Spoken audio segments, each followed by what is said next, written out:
ಎಲ್ಲರಿಗೂ ನಮಸ್ಕಾರ. ನನ್ನ ಯೂಟ್ಯೂಬ್ ಚಾನಲ್ಗೆ ಸ್ವಾಗತ. ಇವತ್ತಿನ ಬಿಸಿ ಲೈಫ್ನ ನಾನು ನಿಮ್ಮ ಜೊತೆ ಶೇರ್ ಮಾಡ್ಕೊಳ್ತಾ ಇದ್ದೀನಿ. ಎಲ್ಲಿ ಸ್ಕಿಪ್ ಮಾಡಿದೆ ಫುಲ್ಲಾಗಿ ವಿಡಿಯೋನ ನೋಡಿ. ಮನೇಲಿ ಇಬ್ಬರು ಮಕ್ಕಳನ್ನ ನೋಡ್ಕೊಳ್ತಾ, ಸ್ಟಡಿ ಮಾಡ್ತಾ, ಬಿಸ್ನೆಸ್ನ ಮ್ಯಾನೇಜ್ ಮಾಡಿಕೊಂಡು, ಹಾಗೆ ಹೆಲ್ದಿ ಲೈಫ್ ಸ್ಟೈಲ್ನ ಸೆಟ್ ಮಾಡಿಕೊಂಡು, ಡೈಲಿ ವ್ಲಾಗ್, ಫ್ಯಾಮಿಲಿ, ಫಂಕ್ಷನ್ ಎಲ್ಲದಕ್ಕೂ ಟೈಮ್ ಕೊಡ್ತೀನಿ. ಪ್ರತಿದಿನಾನು ಮಾರ್ನಿಂಗ್ 4 ಎದ್ದೇಳೋ ಹಾಗೆ ಇವತ್ತು ಕೂಡ ಮಾರ್ನಿಂಗ್ 4 ಎದ್ದು ವ್ಲಾಗ್ನ ಸ್ಟಾರ್ಟ್ ಮಾಡಿದ್ದೀನಿ. ಹಾಗೆ ನನ್ನ ಡೇ ಕೂಡ ಸ್ಟಾರ್ಟ್ ಆಗಿದೆ. ಹಾಗೆ ಹೊರಗಡೆ ಹೋಗಿ ಇವಾಗ ಬೇಸಿಗೆ ಅಲ್ವಾ, ತಣ್ಣಗಿರೋ ಅಂತಹ ಏರ್ನ ತೊಗೊಂಡು ಬರೋಣ ಅಂತ ಸ್ವಲ್ಪ ಟೆರೆಸ್ ಮೇಲೆ ಹೋಗಿ ಒಂದು 5 ಮಿನಿಟ್ಸ್ ಹಾಗೆ ಟೈಮ್ ಪಾಸ್ ಮಾಡಿ ಬಂದೆ. ಮುಂಚೆ ನಾನು ವಾರ್ಮ್ ವಾಟರ್ನ ಕುಡಿತಾ ಇದ್ದೆ, ಇವಾಗ ನಾರ್ಮಲ್ ವಾಟರ್ನ ಕುಡಿತಾ ಇದ್ದೀನಿ. ಬೇಸಿಗೆ ಇದೆ ಅಲ್ವಾ, ತುಂಬಾ ಹೀಟ್ ಆಗುತ್ತೆ ಅಂತ ಹೇಳಿ ಈ ತರ ಮಲಾಸನದಲ್ಲಿ ಕುತ್ಕೊಂಡು ನೀರನ್ನ ಕುಡಿಯೋದ್ರಿಂದ ತುಂಬಾನೇ ಆರೋಗ್ಯಕ್ಕೆ ಒಳ್ಳೇದಿದೆ. ಇವಾಗ ನನ್ನ ಯೋಗ ರೊಟೀನ್ ಸ್ಟಾರ್ಟ್ ಆಯಿತು. ಯೋಗ ರೊಟೀನ್ ಸ್ಟಾರ್ಟ್ ಆದಮೇಲೆ 2.5 ಅವರ್ ಯೋಗ, ಮೆಡಿಟೇಷನ್, ಅಫಾರ್ಮೇಷನ್, ಪ್ರಾಣಾಯಾಮ ಎಲ್ಲದಕ್ಕೂ ನಾನು ಟೈಮ್ ಕೊಡ್ತೀನಿ. 2.5 ಅವರ್, ಹತ್ತತ್ರ 3 ಅವರ್ವರೆಗೂ ನಾನು ಟೈಮ್ ಕೊಡ್ತೀನಿ. ಇಷ್ಟು ಎಲ್ಲನೂ ನಾನು ನಿಮಗೆ ಬರೀ 1 ನಿಮಿಷ ಅಥವಾ 2 ನಿಮಿಷದಲ್ಲಿ ನಾನು ನಿಮಗೆ ತೋರಿಸೋದು ಅಂದರೆ ತುಂಬಾ ಕಷ್ಟ ಆಗುತ್ತೆ. ಕಟ್ ಮಾಡಿ ಅಲ್ಲಿ ಇಲ್ಲಿ ಅಡ್ಜಸ್ಟ್ ಮಾಡಿ ನಾನು ನಿಮಗೆ ಜಸ್ಟ್ 2 ಮಿನಿಟ್ಸಲ್ಲಿ ಕೊಡ್ತೀನಿ. ನಾನಿಲ್ಲಿ ಪ್ರತಿದಿನ 3 ಅವರ್ ನನಗೋಸ್ಕರ ನಾನು ಟೈಮ್ ಕೊಡ್ತೀನಿ ಅಂತ ಅಂದರೆ ನೀವು ಅಟ್ಲೀಸ್ಟ್ 30 ಮಿನಿಟ್ಸ್ ಆದರೂ ನೀವು ನಿಮಗೋಸ್ಕರ ಟೈಮ್ ಕೊಟ್ಕೊಳ್ಳಿ ಅಂತ ಹೇಳ್ತಾ ಇದ್ದೀನಿ. ನೀವು ಗಂಟೆಗಟ್ಟಲೆ ನೀವು ಟೈಮ್ ಪಾಸ್ ಮಾಡೋದು ಬೇಡ. 30 ಮಿನಿಟ್ಸಲ್ಲಿ ನೀವು ಒಂದು 5 ಸಾರಿ ನೀವು ಸೂರ್ಯ ನಮಸ್ಕಾರನ ಮಾಡಿ. ಯಾಕಂತ ಅಂದರೆ ಸೂರ್ಯ ನಮಸ್ಕಾರದಲ್ಲಿ ತುಂಬಾ ಪವರ್ ಇದೆ. ಸೊ ಹಾಗಾಗಿ ಪ್ರತಿದಿನ 5 ಸಾರಿ ಸೂರ್ಯ ನಮಸ್ಕಾರ ಮಾಡಿ ಪರ್ಫೆಕ್ಟಾಗಿ. ಹಾಗೆ ಸೂರ್ಯ ನಮಸ್ಕಾರ 1ರಲ್ಲಿ ಎಲ್ಲ ನಮ್ಮ ಬಾಡಿ ಎಕ್ಸಸೈಸಸ್ ಬಂದು ಹೋಗ್ತವೆ. ಸೊ ಹಾಗಾಗಿ ಪ್ರತಿದಿನ 5 ಸಾರಿ ನೀವು ಸೂರ್ಯ ನಮಸ್ಕಾರ ಮಾಡಿದರೆ ನಿಮ್ಮ ಮೈಂಡ್ ಸೆಟ್ ಚೇಂಜ್ ಆಗುತ್ತೆ, ನಿಮ್ಮ ಬಾಡಿ ಚೇಂಜ್ ಆಗುತ್ತೆ, ನಿಮ್ಮ ಒಂದು ಹೆಲ್ತ್ ಇಂಪ್ರೂವ್ ಆಗುತ್ತೆ.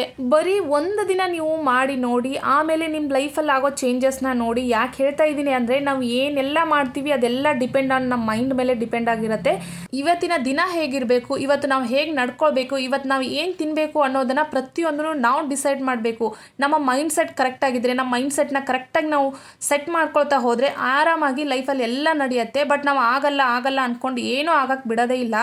ಡಾಕ್ಟರ್ ಜೋ ಡಿಸ್ಪೆಂಜಾ ಅವರು ಕೊಟ್ಟಿರುವಂತಹ ಮ್ಯಾನಿಫೆಸ್ಟೇಷನ್ ಟೆಕ್ನಿಕ್ನ ಫಾಲೋ ಮಾಡಿ ಒಬ್ಬ ವ್ಯಕ್ತಿ ಬ್ರೈನ್ ಟ್ಯೂಮರ್ ಇರುವಂತಹ ಒಬ್ಬ ವ್ಯಕ್ತಿ ಕ್ಯೂರ್ ಆಗಿದ್ದಾನೆ. ಅವ್ನಿಗೆ ಇವಾಗ ಅಷ್ಟು ಆರೋಗ್ಯವಾಗಿದ್ದಾನೆ. ನೀವು ನಂಬ್ತೀರಾ, ಕ್ಯಾನ್ಸರ್ ಅಂತ ರೋಗಗಳೆಲ್ಲ ಮ್ಯಾನಿಫೆಸ್ಟೇಷನ್ ಮಾಡೋದ್ರಿಂದ ಹೋಗ್ತವೆ. ಒಬ್ಬ ಗ್ರೇಟ್ ಫುಟ್ಬಾಲ್ ಪ್ಲೇಯರ್ ಆಕ್ಸಿಡೆಂಟ್ ಆಗಿ 2 ಕಾಲನ್ನು ಕಳ್ಕೊಂಡು ಸ್ವಾಧೀನ ಹೋದಾಗ ಡಾಕ್ಟರ್ ಹೇಳ್ತಾರಂತೆ ಇವ್ನಿಗೆ ಯಾವತ್ತು ಫುಟ್ಬಾಲ್ ಆಡೋಕ್ಕೆ ಬರಲ್ಲ, ಹಾಗೆ ನಿಂತ್ಕೊಳ್ಳೋಕ್ಕೂ ಬರಲ್ಲ ಅಂತ ಹೇಳ್ತಾರಂತೆ. ಆವಾಗ ಮ್ಯಾನಿಫೆಸ್ಟ್ನ ಮಾಡಿ ಆ ವ್ಯಕ್ತಿ ಇವಾಗ ಎಷ್ಟು ಆರೋಗ್ಯವಾಗಿ ಫುಟ್ಬಾಲ್ನ ಆಡ್ತಾ ಇದ್ದಾನೆ, ಹಾಗೆ ಅವನ ಮ್ಯಾನಿಫೆಸ್ಟೇಷನ್ ಎಷ್ಟು ಪವರ್ ಆಗಿ ಅವನು ಮಾಡಿರ್ಬೋದು ಅಂತ ಯೋಚನೆ ಮಾಡಿ. ನಿಮ್ಗೆ ಇದ್ರ ಬಗ್ಗೆ ಇನ್ನೂ ಹೆಚ್ಚಿಗೆ ತಿಳ್ಕೊಬೇಕು ಅಂತಂದರೆ ಗೂಗಲಲ್ಲಿ ಸರ್ಚ್ ಮಾಡಿ. ನೀವು ಮ್ಯಾನಿಫೆಸ್ಟೇಷನ್ ಬಗ್ಗೆ ಡೀಟೇಲ್ ಆಗಿ ಅದು ನಿಮಗೆಲ್ಲ ಎಕ್ಸ್ಪ್ಲೇನ್ ಮಾಡುತ್ತೆ. ಎಲ್ಲಿವರೆಗೂ ನೀವು ಜರ್ನಿನ ಸ್ಟಾರ್ಟ್ ಮಾಡೋದಿಲ್ವೋ ಅಲ್ಲಿವರೆಗೂ ನೀವು ಅದರ ಅನುಭವ ಆಗೋದೇ ಇಲ್ಲ. ನಾವು ಸ್ಟಾರ್ಟ್ ಮಾಡಿದಾಗಲೇ ಅಲ್ವಾ ಅದರ ಅನುಭವ ಏನು ಅಂತ ಗೊತ್ತಾಗೋದು. ಸ್ವಲ್ಪ ಮೆಡಿಟೇಷನ್ನ ಮಾಡಿ, ಸ್ವಲ್ಪ ಪ್ರಾಣಾಯಾಮನ ಮಾಡಿ, ಸ್ವಲ್ಪ ಯೋಗನ ಮಾಡಿ. 1 ದಿನಕ್ಕೆ ನೀವು ತುಂಬ ಬೇಡ 5-10 ನಿಮಿಷ ಟೈಮ್ ಕೊಟ್ಟರೆ ಸಾಕು. ಬರೀ 30ರಿಂದ 40 ನಿಮಿಷ ಕೊಟ್ಟರೆ ನಿಮ್ಮ ಡೇ ಏನಿರತ್ತಲ್ಲ ಒಂದು ಬೆಸ್ಟ್ ಡೇ ಆಗಿರುತ್ತೆ. ನಾನು ಅಕ್ಷಯ ತೃತೀಯ ದಿನ ಮ್ಯಾನಿಫೆಸ್ಟ್ ಮಾಡಿ ಹಾಕಿರೋ ಅಂಥ ಪ್ರತಿಯೊಂದು ಸಸಿ ಎಷ್ಟು ಚೆನ್ನಾಗಾಗಿದೆ ಅಂದರೆ ತುಂಬಾ ಚೆನ್ನಾಗಿ ಗ್ರೋ ಆಗಿದೆ.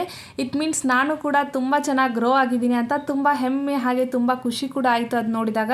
ಇವಾಗ ನನ್ನ ಮಗನಿಗೆ ಸಮ್ಮರ್ ಹಾಲಿಡೇಸ್ ಸ್ಟಾರ್ಟ್ ಆದಾಗಿಂದ ನಾನು ನಿಧಾನಕ್ಕೆ ಮಾಡ್ಕೊತೀನಿ. ಅರ್ಜೆಂಟಾಗಿ ಓಡಾಡಿಕೊಂಡು ಏನೋ ಅಡುಗೆ ಮಾಡೋದಕ್ಕೆ ಹೋಗಲ್ಲ, ಆರಾಮಾಗಿ ಅಡುಗೆನ ಮಾಡ್ಕೊತೀನಿ ಬೆಳಗ್ಗೆ.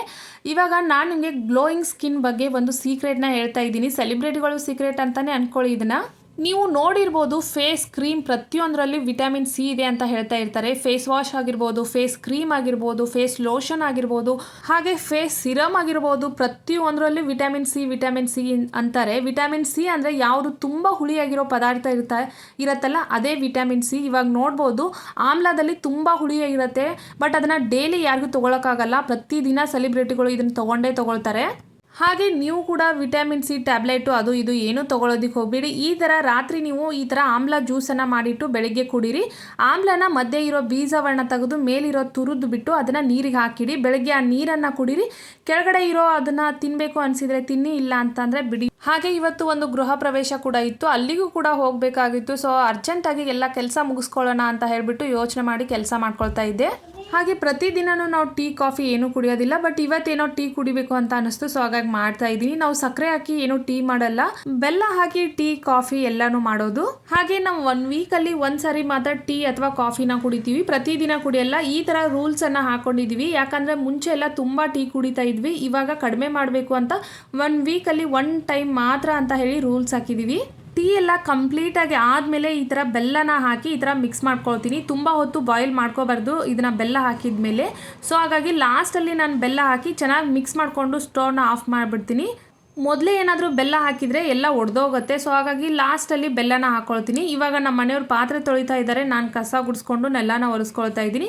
ನಮ್ಮ ಮನೆಯವರು ಹೋಗೋ ಟೈಮಿಂಗ್, ಆಫೀಸ್ಗೆ ಹೋಗೋ ಟೈಮಿಂಗು 8:30 ಈ ಥರ ಹೋಗ್ತಾರೆ. ಬಟ್ ಇವತ್ತು ಫಂಕ್ಷನ್ ಇದೆಯಲ್ಲ, ಹಾಗೆ ಫ್ರೈಡೇ ಕೂಡ ಇದೆ. ಫ್ರೈಡೇ ಎಲ್ಲ ಕೆಲಸ ಜಾಸ್ತಿ ಆಗುತ್ತೆ, ಪೂಜೆ ಎಲ್ಲ ಲೇಟ್ ಆಗುತ್ತೆ ಅಂತ ಹೇಳಿಬಿಟ್ಟು ಅವ್ರು ಪಾತ್ರೆ ತೊಳಿತಾ ಇದ್ದಾರೆ. ತುಂಬ ಕಡಿಮೆ ಇತ್ತು ಪಾತ್ರೆ. ನಾನಿವಾಗ ಕಸ ಗುಡಿಸ್ಕೊಂಡು ನೆಲನ ಒರೆಸ್ಕೊಳ್ತಾ ಇದ್ದೀನಿ. ಈ ಕಡೆ ಮಕ್ಕಳು ಕೂಡ ಆಟ ಆಡ್ತಾ ಇದ್ದಾರೆ. ನಮ್ಮ ಡೇ ರೊಟೀನ್ ಈ ಥರ ಇರುತ್ತೆ. ಫಂಕ್ಷನ್ ಅಥವಾ ಏನೋ ಪೂಜೆ ಎಲ್ಲ ಈ ಥರ ಇದ್ದರೆ.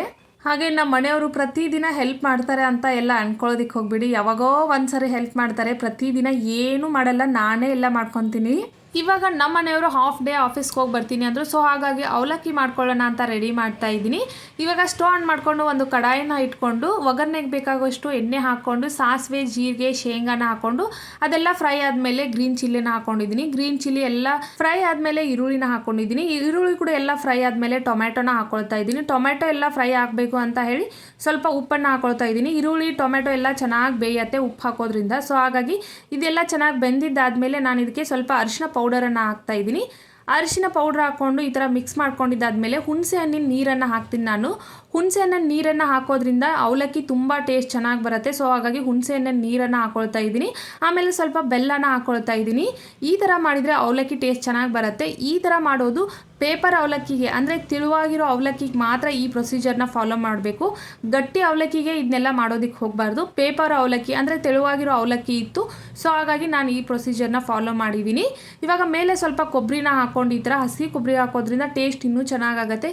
ಈ ಥರ ಮಿಕ್ಸ್ ಮಾಡಿಕೊಂಡು ಆಮೇಲೆ ರೆಡಿ ಆಯ್ತು ಇವಾಗ ಅವಲಕ್ಕಿ ಕೂಡ. ಇವಾಗ ನಮ್ಮ ಮನೆಯವರು ಆಫೀಸ್ಗೆ ಹೋಗ್ತಾ ಇದ್ದಾರೆ ಅಂತ ಅವ್ರಿಗೂ ಕೂಡ ಪ್ಲೇಟಿಗೆ ಹಾಕ್ಕೊಟ್ಟು ನಾನು ಸ್ನಾನಕ್ಕೆ ಹೋಗಿ ತಲೆ ಸ್ನಾನ ಎಲ್ಲ ಮುಗಿಸ್ಕೊಂಡು ಬಂದಿದ್ದಾದ್ಮೇಲೆ ಪೂಜೆನ ಮಾಡ್ತಾ ಇದ್ದೀನಿ. ಫ್ರೈಡೇ ಪೂಜೆ ಮಾಡೋದು ತುಂಬಾ ಲೇಟ್ ಆಗುತ್ತೆ, ಯಾಕಂದರೆ ಪ್ರೊಸೀಜರ್ ಎಲ್ಲ ತುಂಬ ಇರುತ್ತೆ. ಸೊ ಹಾಗಾಗಿ ಇವಾಗ ಪೂಜೆ ಎಲ್ಲ ಮುಗಿಸಿದ್ದಾದ್ಮೇಲೆ ನಾನು ಟಿಫನ್ ಮುಗಿಸ್ಕೊಂಡು ಇವಾಗ ನಾನು ರೆಡಿ ಆಗ್ತಾ ಇದ್ದೀನಿ. ಯಾಕಂತಂದರೆ ಫಂಕ್ಷನ್ಗೆ ಬೇರೆ ಹೋಗ್ಬೇಕಲ್ವಾ, ಸೊ ಗೃಹ ಪ್ರವೇಶಕ್ಕೆ. ಸೊ ಹಾಗಾಗಿ ಲೇಟ್ ಆಗುತ್ತೆ ಅಂತ ಹೇಳ್ಬಿಟ್ಟು ರೆಡಿ ಆಗ್ತಾ ಇದ್ದೀನಿ. ಸಿಂಪಲ್ಲಾಗಿ ರೆಡಿ ಆಗ್ತಾ ಇದ್ದೀನಿ. ಯಾಕಂದರೆ ಬೇಸಿಗೆ ಅಲ್ವಾ, ತುಂಬ ಸೆಕೆ ಇರುತ್ತೆ. ಸೀರೆ ಎಲ್ಲ ಏನು ಉಟ್ಕೊಳ್ಳೋದಕ್ಕೆ ಹೋಗಲಿಲ್ಲ, ಡ್ರೆಸ್ ಹಾಕೊಂಡ್ಬಿಟ್ಟು ನಾನು ಸಿಂಪಲ್ ಮೇಕಪ್ನ ಮಾಡ್ಕೊಳ್ತಾ ಇದ್ದೀನಿ. ಬೇಸಿಗೆ ಇರೋದ್ರಿಂದ ಸ್ವೆಟ್ ಜಾಸ್ತಿ, ಯಾವ ಥರ ಹೇರ್ ಕೋಮ್ ಮಾಡ್ಕೋಬೇಕು ಅಂತ ತಿಳಿತಾನೇ ಇಲ್ಲ. ಒಂದು 3-4 ಸಾರಿ ಹೇರ್ ಸ್ಟೈಲ್ ಬೇರೆ ಬೇರೆ ಎಲ್ಲ ಚೇಂಜ್ ಮಾಡಿ ಫೈನಲ್ ಈ ಲುಕ್ಕಿಗೆ ಮಾಡ್ಕೊಂಡೆ. ಈ ಡ್ರೆಸ್ ನಂಗೆ ತುಂಬ ಇಷ್ಟ ಆಗೋದು ಯಾಕಂತಂದರೆ ಈ ವೇಲ್ ತುಂಬಾ ಚೆನ್ನಾಗಿದೆ, ತುಂಬ ಗ್ರ್ಯಾಂಡ್ ಲುಕ್ ಇದೆ. ಅಂದರೆ ಮಿರರ್ ವರ್ಕ್ ತುಂಬ ಚೆನ್ನಾಗಿದೆ ಆ ವೇಲಲ್ಲಿ. ಸೊ ಹಾಗಾಗಿ ನಂಗೆ ಈ ಡ್ರೆಸ್ ತುಂಬ ಇಷ್ಟ ಆಗುತ್ತೆ. ರೋಡಲ್ಲಿ ಹೋಗ್ಬೇಕಾದ್ರೆ ಒಂದಿಬ್ಬರು ನಂಗೆ ಪರಿಚಯದವರು ನನಗೆ ನೀನು ತುಂಬ ಚೆನ್ನಾಗಿ ಕಾಣಿಸ್ತಾ ಇದೆಯಾ, ಪ್ರತಿದಿನ ನೈಟ್ ಡ್ರೆಸ್ಸಲ್ಲಿ ನೋಡ್ತಾ ಇದ್ದೆ, ಬಟ್ ಇವತ್ತು ತುಂಬ ಚೆನ್ನಾಗಿ ಕಾಣಿಸ್ತಾ ಇದೆ, ಈ ಡ್ರೆಸ್ ಕಲರ್ ಆಗಿರ್ಬೋದು ನಿನಗೆ ಬೆಸ್ಟಾಗಿ ಸೂಟ್ ಆಗಿದೆ ಅಂತ ಹೇಳ್ತಾ ಇದ್ರು. ಆ ಥರ ಕೇಳಿದಾಗ ತುಂಬ ಮನಸ್ಸಿಗೆ ಖುಷಿ ಅನಿಸುತ್ತೆ. ಹಾಗೆ ಇವಾಗ ನಾವು ಕ್ಯಾಬ್ ಕೂಡ ಬುಕ್ ಮಾಡ್ಕೊಂಡು ಹೋದ್ವಿ. ನನ್ನ ವಿಡಿಯೋ ನಿಮ್ಗೆ ಇಷ್ಟ ಆದರೆ please like, share and subscribe ಮಾಡ್ಕೊಳ್ಳೋದನ್ನು ಮರೆಯೋದಕ್ಕೆ ಹೋಗಬೇಡಿ.